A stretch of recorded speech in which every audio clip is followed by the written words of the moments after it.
ارے شاذلی کا دعویٰ کرنے والوں، شیخ ابو الحسن شاذلی جب عبدالسلام ابن بشیش کے پاس گئے، اپنے تمام ظاہری علم کے لباس کو، جو آپ کو سب کچھ حاصل تھا، اس سب کو چھوڑ دیا، پھر فقیر کی صحبت اختیار کی، پھر کیا ہو گیا؟ شیخ ابو الحسن شاذلی کا نام ہی اسم اعظم ہو گیا۔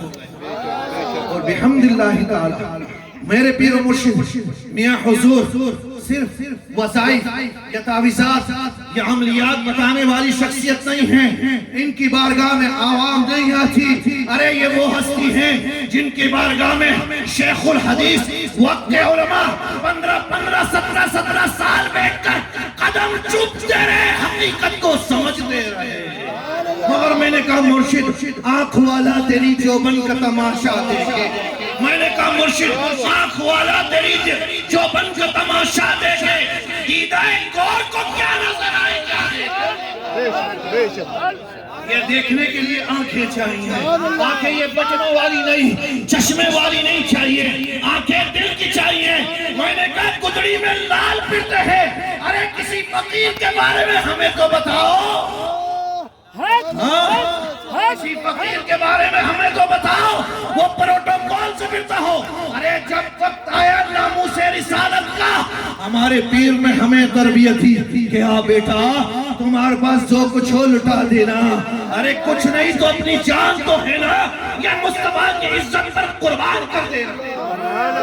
سید اپنے تعارف نہیں کرانے جا رہا، میں جس خان زندہ باد، میں اپنے خانوادے سے تعارف کروا رہا ہوں، اور ایک سلسلہ نہیں ہے ہمارے پاس، 42 سے زائد سلسلے ہمارے پاس ہیں۔ باقاعدہ شجرے کے ساتھ، باقاعدہ شجرے کے ساتھ، باقاعدہ اوراد و وظائف کے ساتھ، ہم نے کہا لوگوں کو سند دکھانے کی ضرورت پڑ گئی، ارے ہم نے تو ابھی تک سند دکھائی نہیں، خلفاء کو دی بھی نہیں، کیونکہ جس کا نام سند بن جائے اس کو سند کی ضرورت نہیں رہتی ہے۔ اگر کسی کو جنید بغدادی کے نقش قدم پر چلنے کا شوق ہے تو ہم منصور حلاج کے نقش قدم پر چلنے کو تیار ہیں۔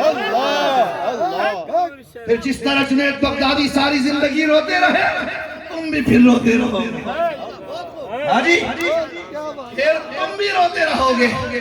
اگر کوئی جنید بغدادی بننے کو تیار ہے تو آصف سعید منصور حلاج بننے کو تیار ہے۔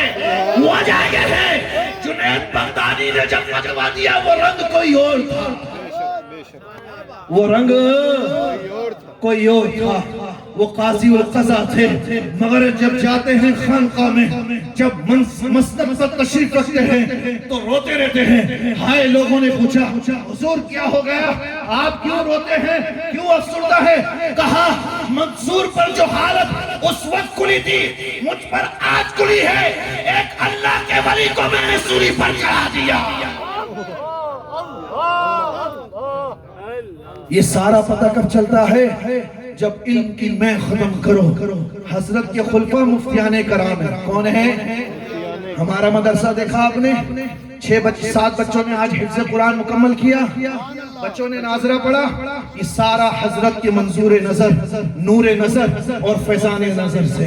جس پنڈال میں آپ بیٹھے ہیں آج سے 9 سال پہلے مرشد تشریف لائے، میں نے کہا حضور دعا کیجئے، گیٹ کھولا، یہاں پر بھینسوں کا باڑا ہوتا تھا، میں نے کہا میرا دل ہے، لوگ پڑھانے نہیں دیتے، ادارہ بنانے نہیں دیتے، مسجد والے کام کرنے نہیں دیتے، آپ دعا فرما دیں، میرے گھر میں جلوہ گر ہوئے تھے، آپ دعا کر دیں اللہ یہ جگہ ہم کو دے دے، ہم بڑا ادارہ بنائیں گے، دین کی خدمت کریں گے، سلسلے کی خدمت کریں گے، ناموس رسالت پر پہرے کی بات کریں گے۔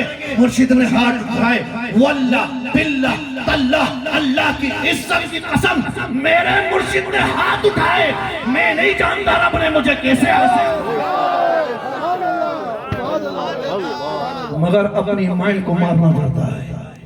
یہ جتنے بیٹھے ہوئے علماء ہیں، علامہ صاحب، علامہ صاحب، علامہ صاحب، ڈاکٹر صاحب، علامہ صاحب، علامہ صاحب، کہنے کی بات یہ ہے فقیر جو ہوتا ہے نا وہ اسرار الہیہ میں سے ہوتا ہے، اس لیے کہا گیا ہے آنکھ والا تیری چوبن کا تماشا دیکھے، دیدہ غور کو کیا نظر آئے کیا دیکھے۔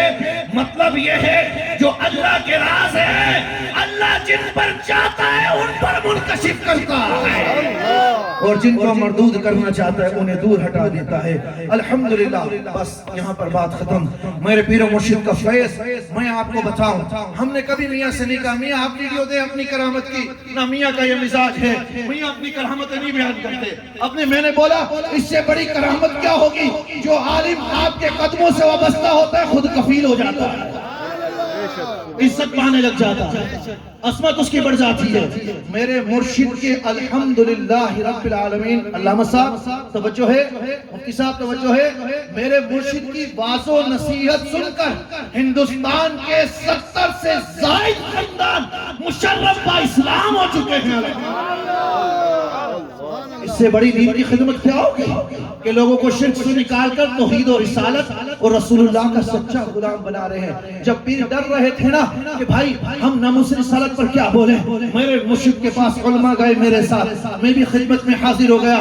میاں نے فرمایا جناب گستاخ جو رسول ہے اس کو زمین پر جینے کا حق تو بالکل ہی نہیں ہے، ہونا تو ایسا چاہیے اس کو ختم کر کے اس کی راہ کو گندے پانی میں ڈال دیا جائے۔ وقت کے بڑے بڑے پیر ڈر رہے تھے یہ بات کرنے سے۔ الحمدللہ ہمارے پیر نے ہمیں صحابہ کی عظمت بھی دی ہے، امیر معاویہ کی عظمت کا سبق بھی دیا ہے، اور اہل بیت اور مولا علی مشکل کشا کی شان پر مر مٹنے کا جذبہ بھی دیا، سلسلے کی خدمت کی تعلیمات بھی دی ہے، تو اہل سنت کے لیے کام کرنے کا جذبہ بھی دیا ہے۔ آپ یہ ادارہ دیکھ رہے ہیں، ایک مفتی فرقان مدنی صاحب ابھی آئیں گے، وہ ہمارے مرشد کے خلیفہ ہیں، ان کا بڑا ادارہ قائم ہے۔ اسی طرح طول و عرض میں لاہور میں حضرت کے جو ہمارے شاگرد ہیں، حضرت کے مرید ہیں، وہاں پر ادارہ قائم ہے۔ نیپال کی سرزمین پر آصف سعید ادارے نے بحمداللہ تعالی ایک دارالعلوم کام کیا ہے، جو حیات احمد خان ہمارے سلسلے کے خلیفہ ہے، بحمداللہ تعالی وہ دارالعلوم چلا۔ ہندوستان کے اندر ہم نے خود نے میں نے زمین خریدی ہے باقاعدہ ادارہ خانقاہ مسجد بنانے کے لیے۔ آج میں بتا رہا ہوں، کیا میرے شاگردوں کو مریدوں کو بھی نہیں پتا ہوگا، ہندوستان میں ہم نے باقاعدہ بڑی سرزمین خریدی ہے جہاں پر ادارہ بنایا جائے گا اور مرشد کے نام سے بنایا جائے گا۔ پنجاب کے اندر فیضان طارق میاں کے نام سے مسجد کا کام ہو رہا ہے، خانقاہ وہاں بن گئی ہے، مسجد وہاں بن گئی ہے۔ میں نے کہا اور کیسا فیض ہوتا ہے بھائی، اور فیض کیسے ہوتا ہے، اور فیض کیسے ہوتا ہے؟ تو میں نے عصر کے بعد کیا سمجھایا تھا؟ اپنی نسبت کو مضبوط کرو۔ روحانیت تمہیں ذکر کرنے سے صرف نہیں ملے گی، اپنے مرشد سے اپنے تعلق کو مضبوط کرو۔ اللہ کے ان ولیوں سے جو اسرار الہیہ میں سے ہیں، اللہ کے راز میں سے ہیں، اللہ کی معرفت کا سبق کسی عالم فاضل سے نہیں ملے گا، ملے گا تو کامل صوفی اور کامل فقیر سے ملے گا۔ عالم فاضل آپ کو جائز نجائز حرام حلال کی تمیز سکھائے گا، پھر اس علم پر عمل کرنے کا جذبہ، اس کی حقیقت جو آشکار کرے گا وہ ایک کامل عارف صوفی کرے گا۔ الحمدللہ 15-17 سال سے مرشد کے قدموں میں ہیں، لوگ کرامتیں پوچھتے ہیں، میں نے بولا تمہیں پتہ نہیں، ہم جان گئے مرشد کا نام لیا، وہ جیل ہو، وہ قید و بند ہو، وہ پاکستان ہو، پاکستان سے باہر ہو، رب نے مرشد کے صدقے ہمارے بیڑے کو پاک۔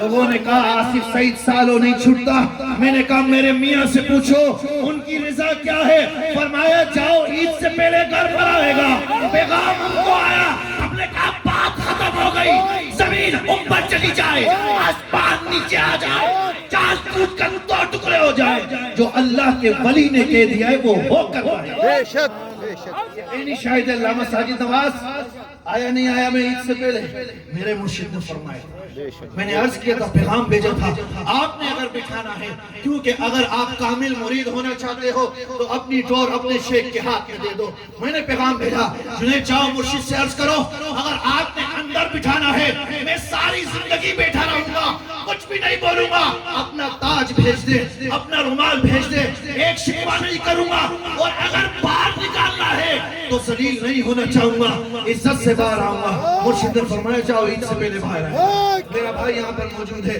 اس نے سارا زور لگا لیا، دل لگا لیا میرے لیے، نہیں چھٹ سکا، مگر جب مرشد نے فرمایا ارے یقین حاصل کرو، علم الیقین میں کیوں پھنستے ہو، آؤ آؤ علم الیقین سے آگے بڑھو، اس سے آگے بڑھنے کے لیے صوفی کی صحبت اختیار کرو، جب صحبت اختیار کرو گے عین الیقین بھی آئے گا، حق الیقین بھی حاصل۔ میں نے کہا پیغام آ گیا ہے، باتیں تو میرا دل پھول کرنے کو چاہتا ہے، وقت اجازت نہیں دیتا۔ بتانا مقصود یہ ہے کہ جو اللہ کے ولی ہوتے ہیں وہ اللہ کے رازوں میں سے ایک راز ہے۔